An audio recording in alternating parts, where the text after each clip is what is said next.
Hello বন্ধুরা, শুভ সকাল। তোমরা সবাই কেমন আছো? আশা করি ভালো আছো। তো বন্ধুরা, তোমাদের জন্য আরো একটা নতুন ভিডিও নিয়ে চলে এসেছি। আমাদের গ্রামের কিছু প্রাকৃতিক দৃশ্য। তো বন্ধুরা, ওই দেখো লাল লাল বস্তা দেখতে পাচ্ছ, ওই বস্তাতে ফুলকপি তুলে রাখা হয়েছে, ওগুলো এখন বাজারে যাবে। তো বন্ধুরা, এ দেখো এগুলো ফুলকপি গাছ। যারা যারা ফুলকপি খেতে ভালোবাসো তারা একটু কমেন্ট করে জানিও।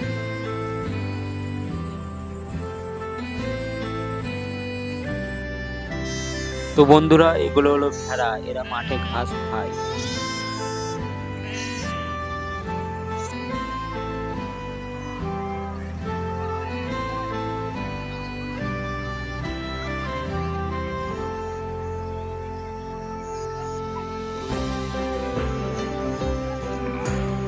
তো বন্ধুরা, তোমাদের কাছে একটা রিকোয়েস্ট, যারা যারা এই চ্যানেলে নতুন তারা একটা সাবস্ক্রাইব করে দিও।